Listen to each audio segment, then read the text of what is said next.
This is a message for all my friends who are running leadership development or talent development departments. Imagine if there was one word, a magic word, that would get you more budget this year. If you focused on this word, it would get you more respect. It would get you C-level support. It's not just a word, it's a topic, it's a competency. And before I reveal what this word is, let me explain it this way. What was the magic word 2 years or so ago? Or maybe there was a couple of them. One of the magic words of the last couple of years, especially 2 years ago, was diversity, equity, inclusion, belonging, anything related to DEIB, unconscious bias, for example. So, everyone had their budgets, everyone had their plans in place. And then all of a sudden, there was new money, new interest, even mandatory training around this competency, this topic. The other one that came up right around, of course, the same time is empathy, empathetic leadership. Everyone's at home, everyone's sick, everyone's dealing with their kids at home. We need empathetic leadership. It didn't exist before. You had your budgets in place, you had your curriculum, you had your plan, but all of a sudden, there was resources, there was a need, there was C-level support. So what's that word now? What is that word that's going to be the focus from the C-level? Now, internally, I shouldn't even reveal this. We jokingly call these at LeadX hair on fire issues. Like, what is the thing this year or in a particular company where the CEO's hair on fire is about, we got to fix that. And before I tell you the word, let me explain what's going on. And remember, I'm the reporter. You can disagree that it should be this focus or not. I'm just telling you the way it is. Times have changed. We've got high interest rates. Economic storm clouds are brewing. We're not in a recession yet, but everybody's thinking, most CEOs think we're going to be in one, that they're planning for tough times in the next 12 to 18 months. It was boom times with all the money pushed in the economy the last 2 years. Are expecting it to be lean times. And they're seeing what some well-respected CEOs are doing and taking note. Most notably, most dramatically, what Elon Musk did at Twitter when he took over Twitter.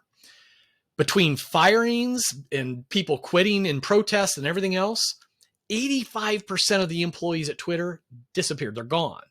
It went from like 7,500 employees to about 1,000 employees. And again, this isn't a doc about the debate around Twitter. It's just the fact that happened.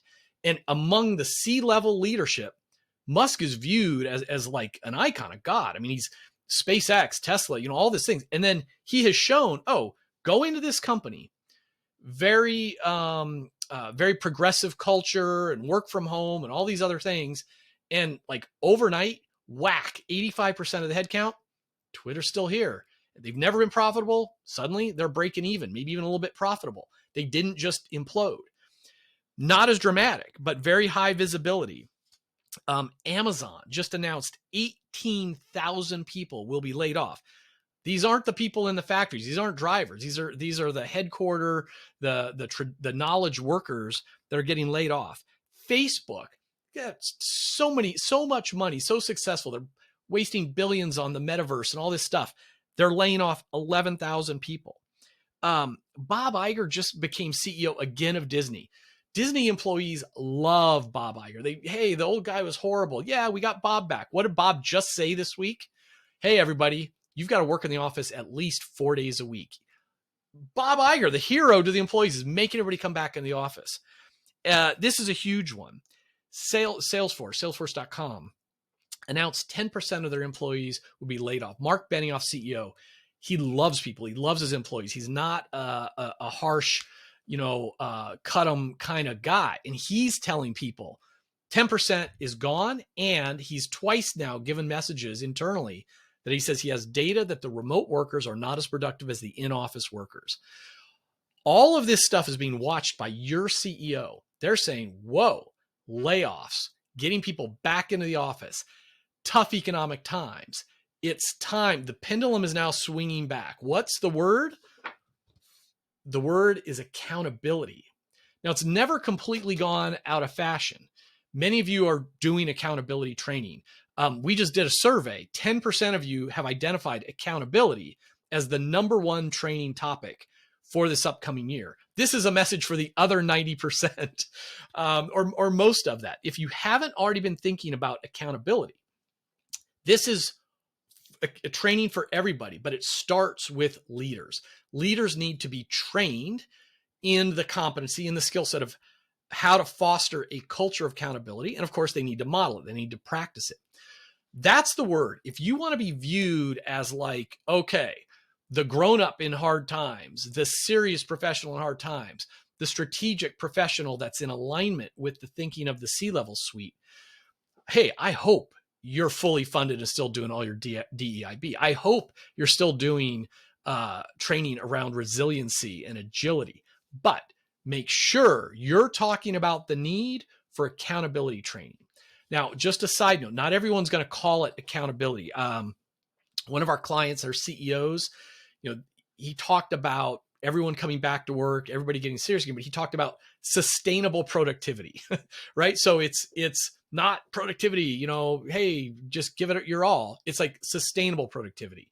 And so you might hear it as different kinds of, getting back to work, productivity, focused effort, focused energy. That word accountability is really what C-level leaders are going to look to maximize from the workforce, given what's going on. So you heard it here first. If this is something that you would like to pursue, I suggest two things. First of all, be honored if you contacted me directly to see how can LeadX help you to scale an accountability program that's going to move the needle on behaviors and be very affordable and easy to deploy. Second, if you want to do it yourself, you should join our leadership development community of practice. Now, it's not for coaches or vendors. There's no selling going on. There's 600 heads of leadership development that get together once a month to share what they're working on, share their challenges. We'd love to have you. So hit me with a message and we'll send you a link for that information. Good luck.